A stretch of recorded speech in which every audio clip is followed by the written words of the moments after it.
So that was the RAV, and I do apologise, that was death by PowerPoint, it really was. But I hope that stepping through step by step makes a little bit more sense to everyone what the RAV is.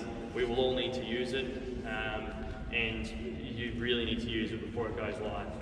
So we're now going to move on to the offences under the RVSA and what regulatory enforcement powers does the government now have, because now we're all going to be holding approvals. So under the RVSA it will be an offence to provide, which basically means sell in our realm, a vehicle or trailer for the first time in Australia that is not on the RAV. So if it's not on the RAV, you can't sell it. This is an interesting one, and as Daniel mentioned before, we're still working through exactly what this means, but it's an offence to modify a vehicle or trailer that's on the RAV before it's provided to a consumer. So essentially at a dealer level. So we're trying to understand that. As we know, it's common practice, dealers will fit options that will change essentially the ADR compliance of the product, whether it's length by putting a toolbox on the back. So under the Act, it's an offence to modify a vehicle or trailer before it's provided to a consumer. So whether or not you need to have in your approvals provisions for those modifications, or whether or not they're going to give us a list of modifications that are acceptable. We're still working with the department on that, and we'll keep everyone up to date as to where that comes to. It's an offence to enter a non-compliant vehicle or trailer onto the RAV. So if you put it on the RAV, you're basically putting your hand up and saying this vehicle or trailer fully complies. If you put it on there knowing it doesn't, it's an offence.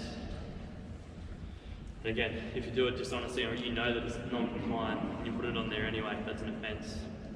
If you enter incorrect information on the RAV, it's an offence. It's going to happen, so that's fine. The department has provisions for if you put something in by mistake or wrong, there will be the ability to change it. You just need to email them. They're currently drafting up that process now. And it's an offence to import a vehicle or trailer that's actually not covered by a type approval under an import approval. And obviously it's going to be a breach, it's going to be an offence if you breach the conditions of your approval.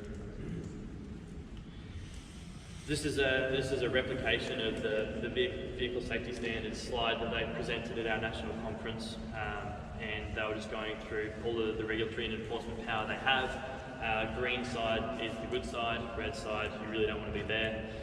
Green side we started education and awareness, and we move all the way up to criminal prosecution. All of those options are available to the department for those who breach their conditions of their approval.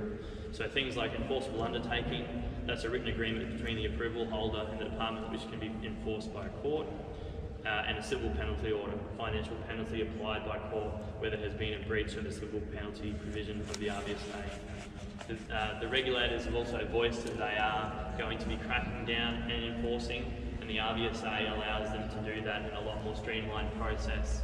Under the current Motor Vehicle Standards Act, the way in which they need to enforce road vehicles and trailers is in partnership or providing the information through to the ACCC to act on. That long loop and convoluted pathway has been changed so VSS can act directly, which will allow them to act quicker and enforce where there's been non-compliance identified.